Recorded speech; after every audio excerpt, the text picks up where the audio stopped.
Beneath the surface is a special place. Beneath the surface is where extraordinary happens. Designations, visiting cards, fancy cars. Now, whatever may lie on the surface, delve a little deeper, and that's where you will find the hunter-gatherer, the predator. That's where you will find lurking the real, way beneath the surface.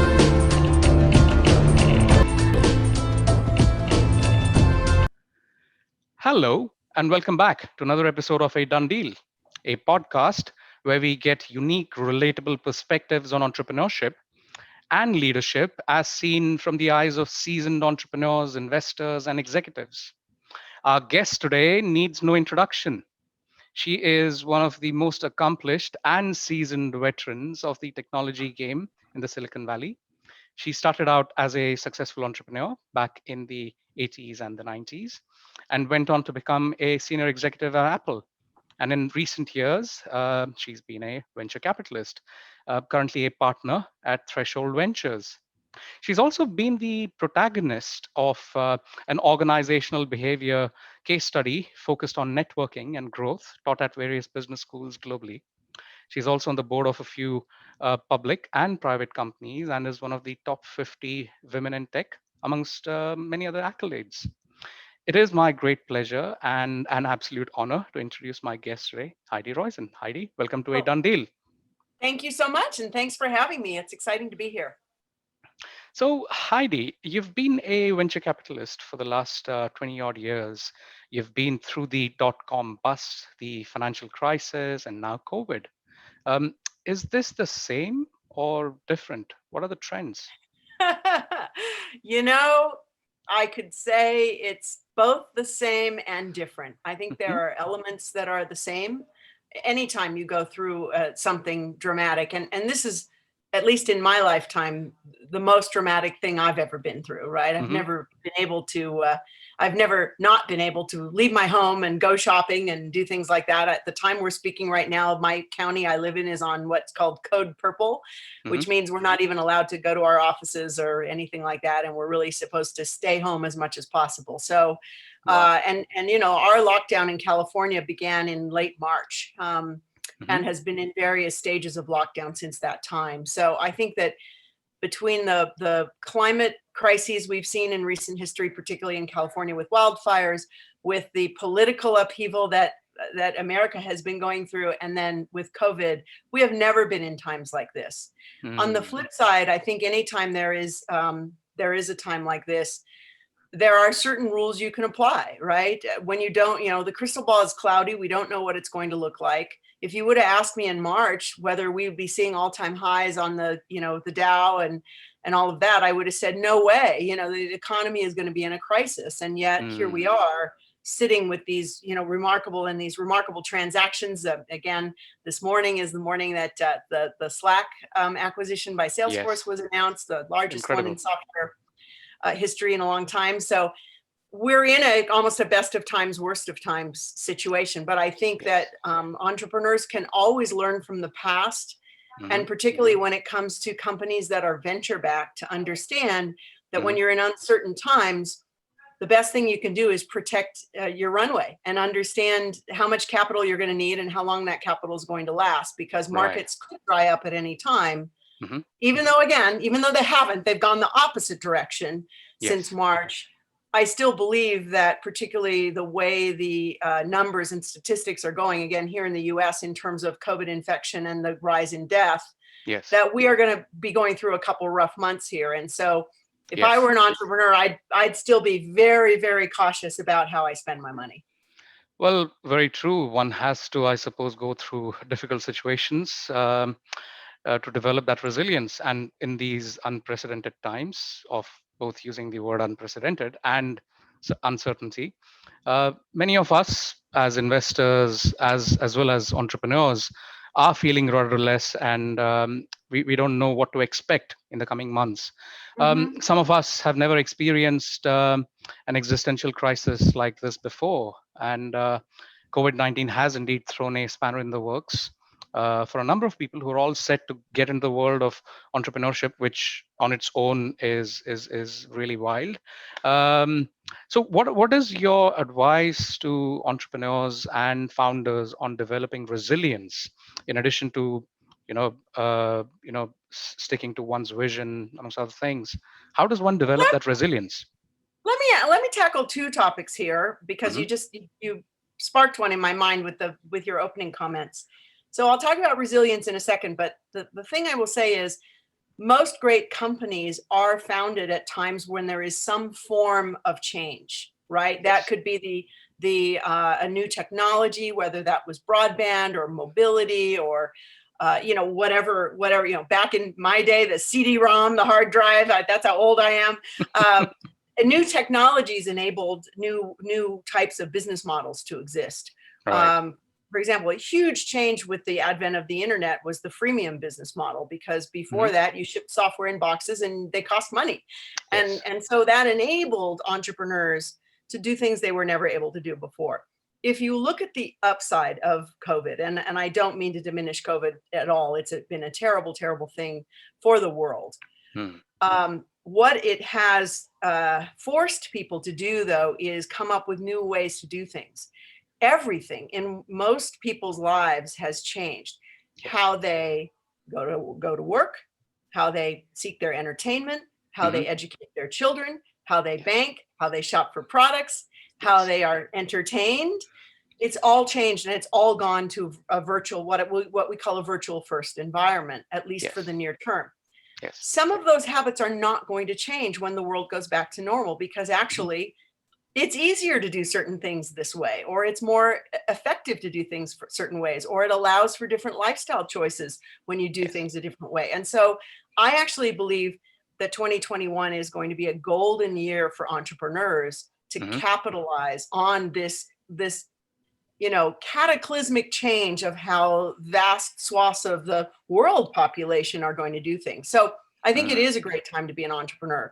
In terms of resiliency, I mean, there is one thing else that's true about all the great entrepreneurs I know, and I'm sorry to say this, none of them have normal, balanced, easy lifestyles, right? Entrepreneurship, I joke, I teach entrepreneurship at Stanford, and I joke it's like a disease.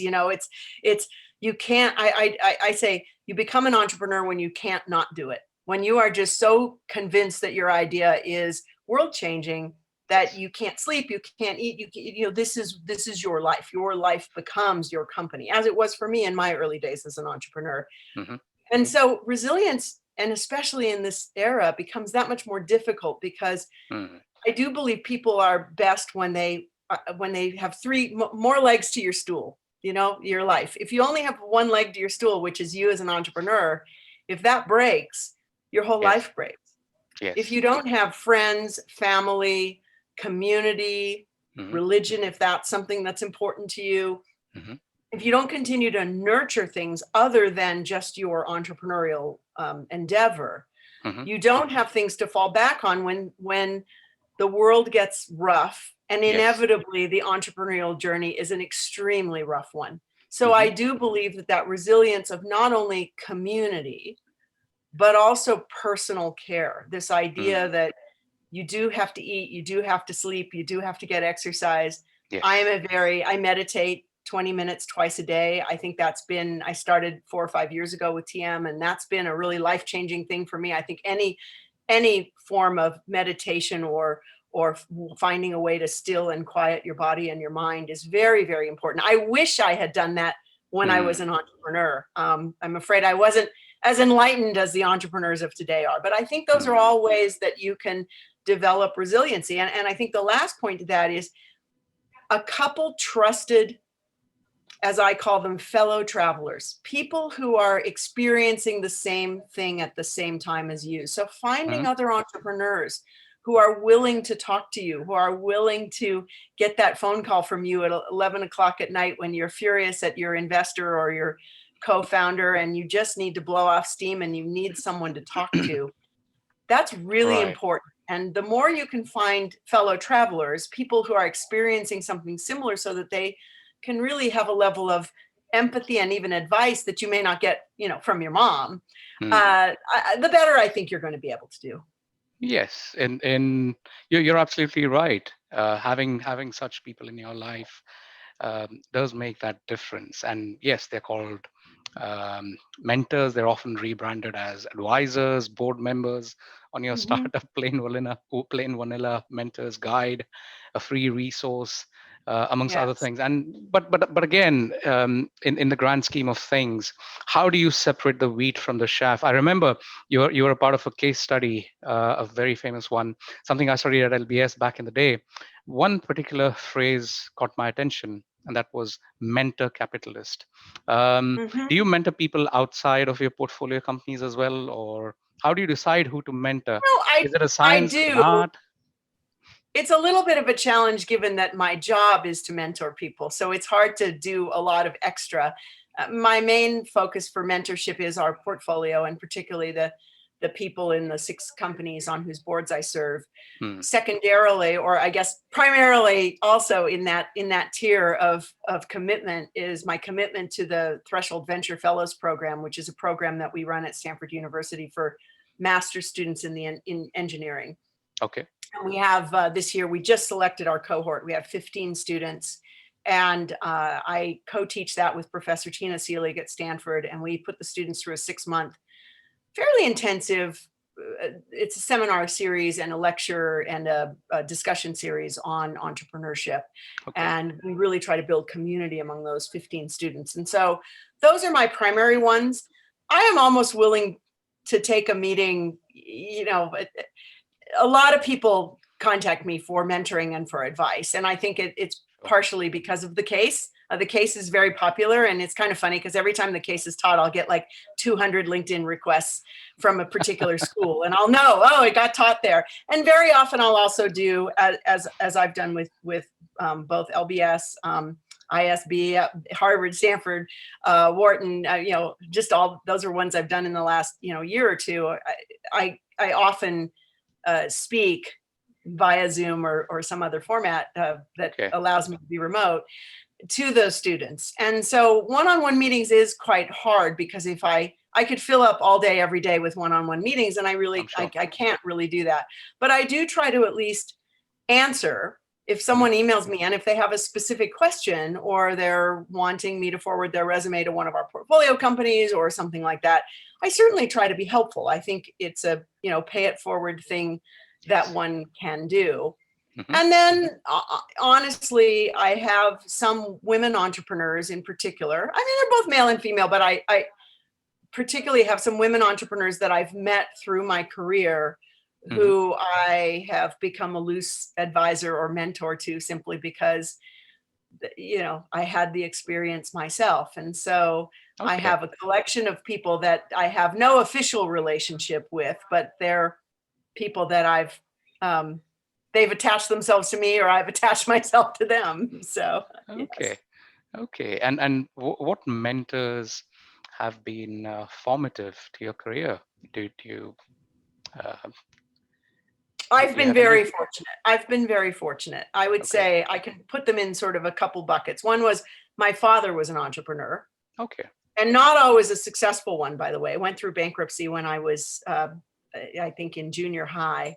Right. But he believed in entrepreneurship as a lifestyle choice. And that was very helpful, because I think I see it, and particularly in cultures, I'm born and raised in Silicon Valley, so Mhm. I am in a weird culture. I've seen in other cultures that entrepreneurship is not admired, and is in fact Frowned upon. not a good, parents don't want you to do it, right? Yes. It is discouraged to be an entrepreneur. I was very Yes. fortunate in that my father really believed Mm. the best way to live one's life was as an entrepreneur. I remember him saying to me, why would you ever want to work for another person? Like, why wouldn't you want to work for yourself? And he always was, from at least the time that I was born and able to observe him, he always made his money as an entrepreneur.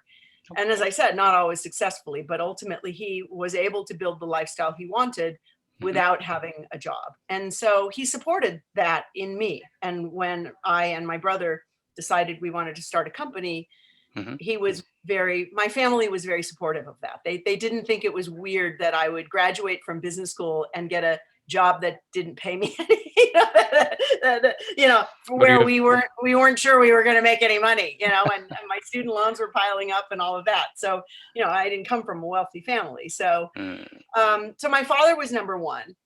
Number two, I was very fortunate to, be born and grow up in the era of early personal computing. And I got to work very closely Mhm. with people like Bill Gates and Steve Jobs. And, those are my era compatriots. And, someone said to me, well, how did you get to know a person like Bill Gates? I said, well, I met him when Microsoft had 27 people, because one of my good friends from undergrad ended up going to Microsoft.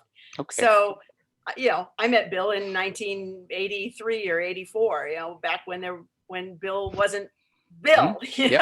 So, Long I time was ago. very fortunate to have, and it wasn't an explicit mentor relationship. I would say it was more that I was able to be at the table with the people who were defining technology, defining my era of what it meant to be a leader, a world leader, really, in business and in technology. So I was very fortunate. And then I'd say the third leg, and this goes back to the comment I made earlier about finding your fellow travelers. There weren't a lot of women in tech at the time who were CEOs, but I was very fortunate to meet one. Actually, through Bill, I met a woman named Ann Winblad. Ann is a pioneer as a woman executive and as a woman venture capitalist. She founded a company called Open Systems in I think the late 70s. She was successfully acquired. She became a venture capitalist, and she became both a mentor to me and a very close friend. Okay. When she formed her venture firm, Hummer Winblad Venture Partners, we were their very first deal in 1989. She invested in my company. Okay. And so I was super fortunate to have the rare woman entrepreneur / VC as my investor and mentor. And so I was able to find some, both Anne as well as some other women who were forging trails in entrepreneurship, in venture capital. And that became my group. Some people join YPO. I had my own network of fellow travelers, and that was very, very important to me. Okay, that's incredible. And yes, you're right. In those days, I suppose you had to be there physically to participate in those groups. But these days, with Zoom, with the internet, you can, I suppose, look for mentors pretty much anywhere, right? Absolutely. And I think it is, again, another silver lining is, in a funny way, people are much more accessible. Yes. Because the expectation, you can ask somebody for a 10-minute Zoom call. And I think a year ago that would have seemed odd in a way. I don't know, at least to me it would have seemed odd. And now it doesn't seem that odd. Yes. So I think people are more accessible. Yes. People are not traveling. And so they have more time on their calendars. Yes. And are more wedded to their digital lives. And so I think they're a little more approachable. Yes. Through LinkedIn or email or Twitter or other places you can find people. So yeah, absolutely. Yes, and I suppose they do the same forward any which way. Yeah, no, I mean, some of them do. Some of them, I mean, I for example, my LinkedIn is so overrun. I can't answer everything that happens to LinkedIn, but I literally on LinkedIn, I say, please, if you really want me, email me. Yes. And my emails are really easy to find. I mean, if you Google my name, you will find my email. And so it's really not hard to find me. And I think a lot of people are pretty easy to find. I also think, again, for looking for mentors, I mean, one of the things I recommend to students when I speak about my case is go on LinkedIn, find someone who graduated from the same school as you, who's 5 years ahead of you in a career that looks interesting to you, and reach out to that person. Because you have a bond, you have an alumni connection that gives you an entree. And to be able to say to someone, you look like who I want to be 5 years in the future. Would you be willing to spend 20 minutes on the phone with me explaining your career path and giving me some tips? Most people are going to want to be helpful to someone who writes an email like that. So I and what's the downside? You send something like that, they never respond. Who cares? Yes, that's literally the worst that can happen. Yes, that's but right. yes, it's It it is very good advice. Thank you, thank you. On a lighter side, what are your thoughts on pretty much anyone, including 19-year-olds, calling themselves as mentors these days? What are your Well, thoughts? I mean, the here's the thing. I think the word mentor is an interesting word because Mm, it used to imply an older, more experienced person helping a younger, less experienced person, hmm which is why I prefer the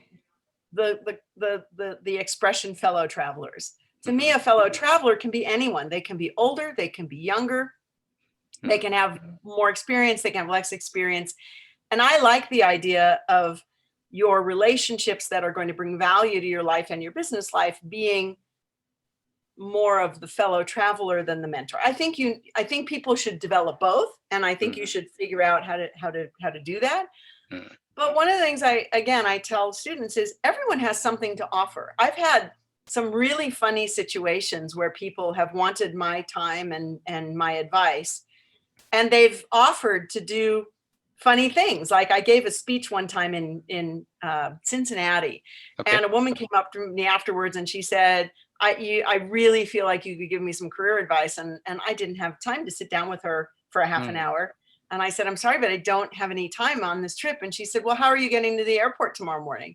hmm And this was pre-Uber. So I said, well, I'm going to take a taxi. And she said, great, I'll pick you I'll up and drive drive you. you to the airport.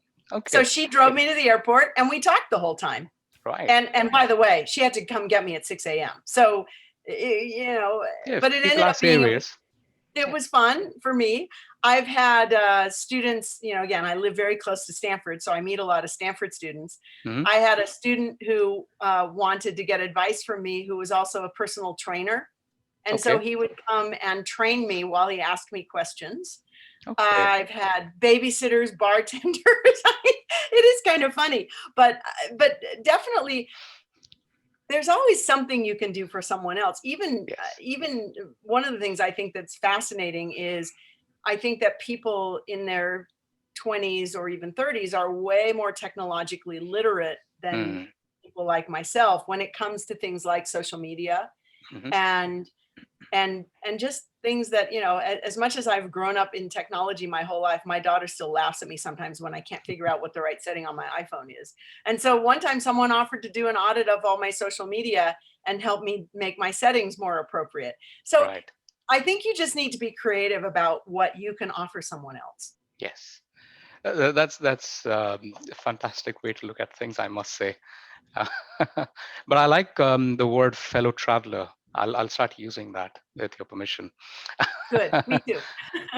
Uh, well, there are various initiatives by various public and private companies. An example that I can cite is the I Am Remarkable initiative by Google, which Hmm. looks at empowering women and underrepresented groups to celebrate their achievements in the workplace and beyond. Um, there are other initiatives which also target junior ranks and entrepreneurs. Based on your recent experiences, could you please share with us what you're seeing, both in the corporate world as a board member of public and private businesses, as well as founders in your portfolio businesses? Sure. Well, I mean, uh, ESG, D&I, there's all sorts of current buzzwords around this, but the idea that we should be more diverse, more inclusive, Mhm. and corporations should be a better member of their communities in all ways and not just maximize shareholder return. Mm, These are all movements, and I am a big proponent of all of them, and I don't think they're going away. And I think that companies are more and more going to be held accountable. right. Just today, again, in the recent news, or yesterday, NASDAQ has suggested they're going to not list companies who don't have at least two diverse members on their board, at least one woman and either two women or a woman and a person who identifies in some form of diversity. And so on the one hand, I don't like quotas. On the other hand, quotas get things done. And looking across the board, there are some really interesting moves in terms of D&I and proving that one is moving in the right direction for equal pay and equal opportunity and I think it's amazing that those things are happening. Mm. I do think, though, that we all can play a role in that. And there are so many things in life where I think you may think the expression, think globally, act locally. And the idea being, if I have an idea, like diversity is important, I can, through my individual action, create diversity. For example, on the boards I'm on, whenever there's an open position, I try to field candidates, Black, Latinx, women, LGBTQ. I try to come up with candidates, and I do come up with candidates because there are many amazing candidates out there who could potentially fill that role, because I want to make sure the applicant pool is reflective of broader diversity. It doesn't mean you can force diversity, but you can ensure that is there. I do, when you asked me earlier if I do proactively mentor women, I do put on things like about 6 weeks ago, we selected 25 women. It was invite only. We were selecting women who, in my mind, are board ready. So they are ready to serve on a public board, but they haven't been on one yet. Right. And I did a little hour-long boot camp for them about how to prepare, how to present yourself, how to put a board bio together. Okay.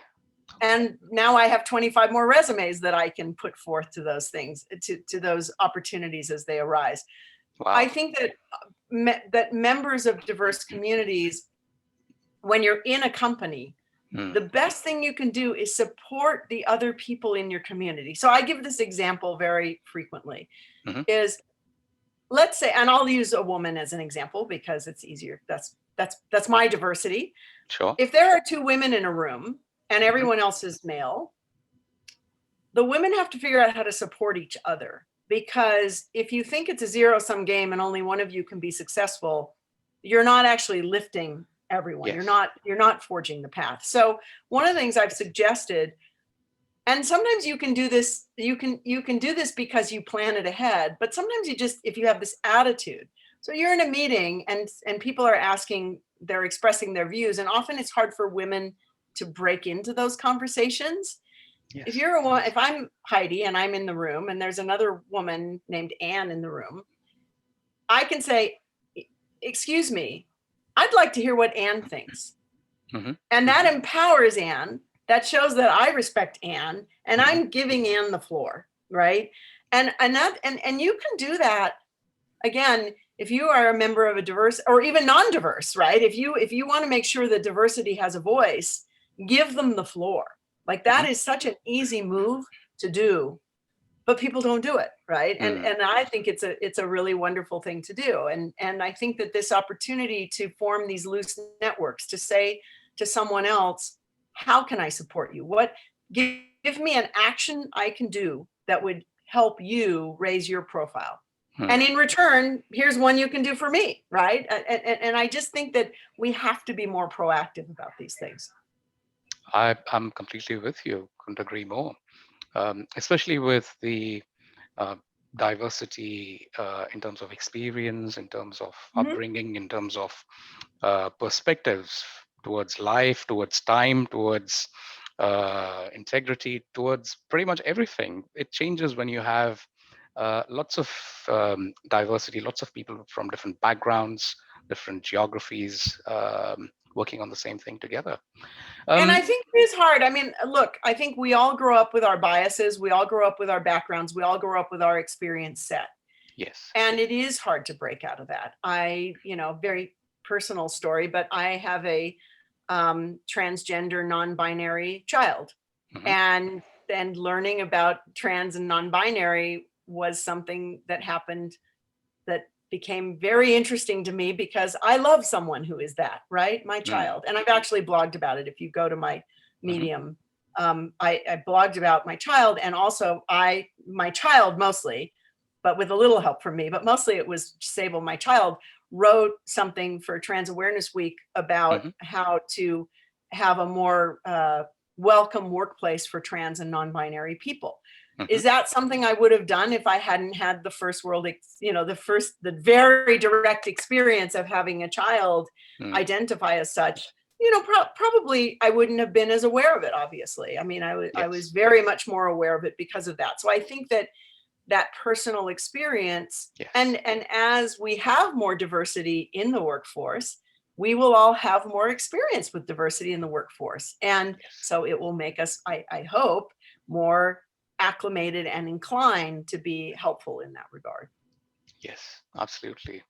Um, well, as in other parts of the economic world, we already know that gender disparity is commonplace, Mhm. especially with, with regards to household data, and the fact that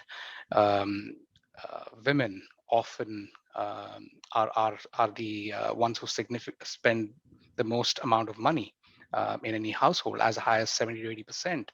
Right. And the economic incentives for investors and VCs to be more inclusive, and the economic investors for incentives for executives as well to be more inclusive is massive.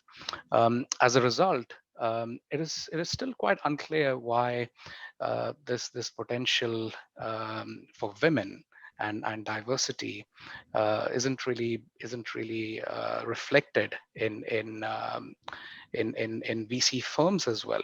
Could you please share Mhm. your recent experiences, more focusing on the new VC world that you're seeing in the last 5 years? Sure. I mean, I'm seeing a lot of interest in, I'm seeing a lot of movement in this. There, number one, organizations like Allraise that Mhm. are ensuring that young women are mentored and supported into venture capital. The NVCA has something called, I think it's Venture University, where they have had a focus on racial diversity. And I see some grassroots, small efforts that are starting to have an impact. I also think, again, individually in the firms are choosing to diversify their ranks. And who has the most power? This is always the interesting comment in the world. If customers decided, when customers boycott a brand because of something and their revenue is affected, brands learn to change. Companies with brands learn to change. I Yes. think the limited partner, the people who fund venture capital, Mm. when they start saying, we will not put money into all male, all white male organizations, you will start to see change. There are some limited partners. Certainly Melinda Gates has been one of them, at the forefront of this, who she has proactively backed women-led venture firms and Okay. first-time women managers. And so she's made a meaningful difference in terms of supporting those groups. So I think we're seeing a lot of change.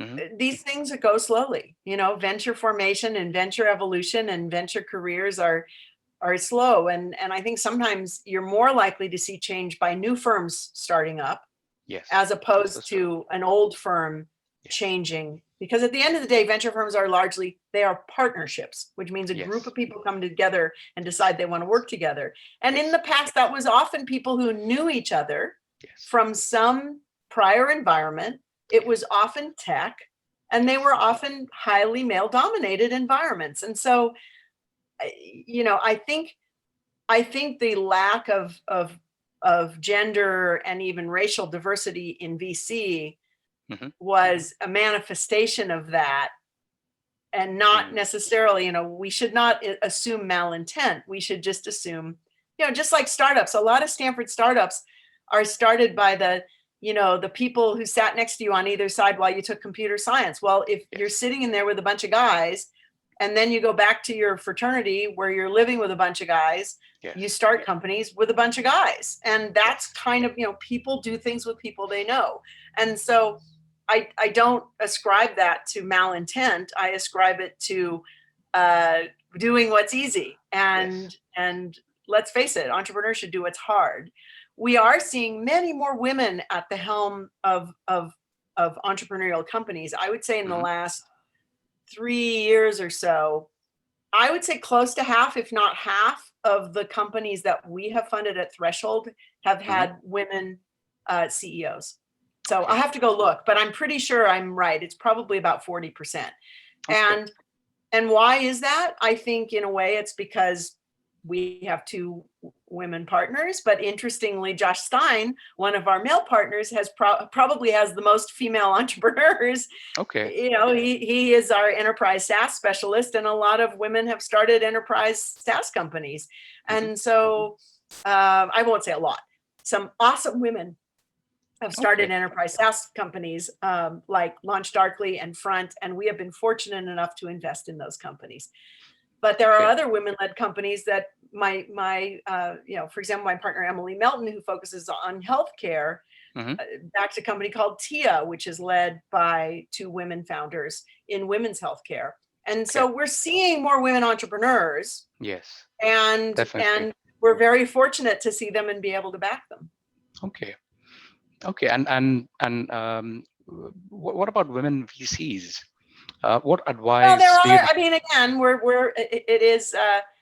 we're seeing more and more. As I said, more women are breaking out and starting venture funds, spinning out and starting venture funds. Yes. Many women are developing higher profiles right now. I mean, my partner Emily Melton being one of them.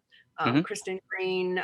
There are a number of women VCs who have Aileen Lee, Cowboy Ventures. Again, I could give you a long list of names. Yes. And again, anyone who's interested in this, I encourage looking at the organization All Raise, which is specifically around bringing more women in and lifting women into better roles in venture. So it is changing.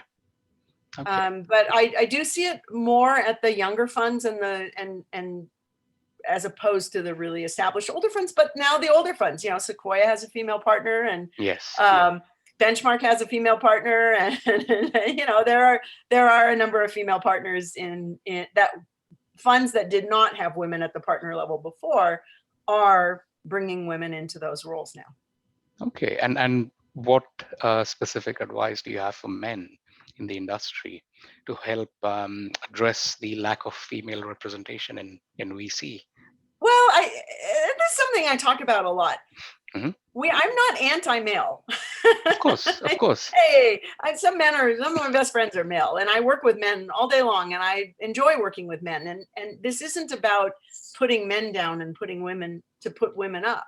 It's just about bringing women up to the same level. Yes. And I think that many of the men, and you asked me early on about mentors. I mean, one of the great mentors I had that I should have mentioned was Bill Campbell, an absolutely phenomenal mentor who brought so many women. When you ask some of the most senior women in my generation in the tech industry, women like Donna Dubinsky, who was your mentor? It's going to be Bill Campbell.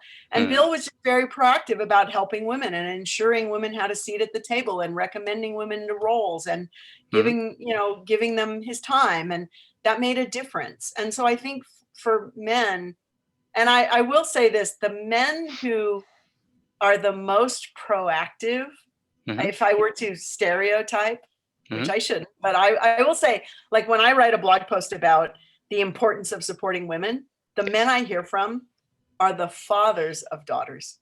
Because again, they look at the world through the eyes of someone they love. Yes. And they say, my daughter is about to launch into this world, and I want her to have opportunity, and I don't want her to be victimized by a predator, and I want her to feel comfortable in her workplace, and I want her to be graded, on her merits and promoted on her merits, and I want her to get equal pay to a male with her same qualifications. And all of a sudden, what maybe they just never thought about before becomes very personal to them because they love someone who's facing that. And so I think that men, again, I think just be open-minded to the idea that by supporting women, you actually, and when particularly in entrepreneurship, right? I do think there are environments. For example, let's take investment banking. Not to pick on investment banking, but I'll pick on investment banking for a second. Investment banking, they hire 12 people right out of business school. They throw a bunch of raw meat in the room and they say, 2 of you are going to make it and 10 of you are going to have to find something else to do. Well, that's a zero-sum game. And so there is no incentive to help other people in that situation. Not all investment banks work this way, but I would say investment banking, management consulting, there are a lot of places where it's sort of a zero-sum game to get the primo jobs. They're going to audition a bunch of people and they're only going to pick a few. For a reason, yes. Yeah, but that is the business model. Yes. And so there's less incentive to help your cohort. Yes, that's right. In entrepreneurship, the interesting thing is the whole company has to be successful, right? Yes. The whole company has to be successful. Yes. It is in your best interest to help everyone else in the company, Yes. because if the company is successful, it will grow and Yes. everyone will have more opportunity. And if the Yes. company is not successful, it will go out of business and no one will have a job. And so it's a very interesting dynamic, the difference between zero-sum game, some companies, and everyone, the company needs to win companies. And I find the cultures are very different in those companies. Yes. And so also recognizing that, if you help other people and it helps your company be more successful, you will also be more successful. And also, Yes. it just feels good to be helpful. This is the other thing. I think that we are, humans are wired to be helpful. Yes. And we enjoy being helpful. And especially in a time like this, it is a life reinforcing thing to do, to be helpful. Well, absolutely couldn't agree more, Heidi. And yes, it's all a part of the good karma, right? At the end of the day, Absolutely. life is life comes back to you in more ways than one. Something you can't. Well, and if you read a lot of imagine. books on happiness, right? I got divorced about 10 years ago, and I read a lot of books on happiness at the time. And I can boil happiness down to 4 words, and actually 3, because 2, it's the same word: meaningful work, meaningful relationships. And I think one of the interesting things, again, about entrepreneurship is very often you form meaningful relationships through your meaningful work.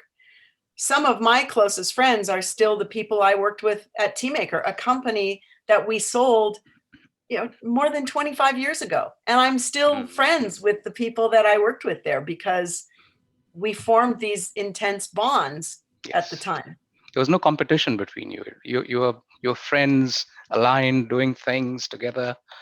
There's often there's healthy tension even in a startup. Yes. But again, it goes back to this idea of, I don't know if this analogy works globally, but it works in the US, right? You can be the best player on the field, but if your team doesn't win the Super Bowl, you don't get to wear the ring, right? And so it's kind of the same thing with startups. If the company doesn't succeed, you have to go find something else to do. So the best way to ensure that you're going to have a successful career is to lift everyone. Wow, that was really insightful. I don't think I'll ever forget meaningful work, meaningful relationships. It's a great way to run one's life. Let me tell you. Yes, the Japanese have something similar, right? Ikigai, which follows a similar Venn diagram sort of structure. Okay, phenomenal. I'm conscious of time as well, Heidi, and thankfully we've completed just in the nick of time. Do you have a special message? I do. I have one closing comment I'm very compelled to make, which is the following. Nick who? Hi, Nick. Heidi Roizen here. I hope now you are going to remember me from here on.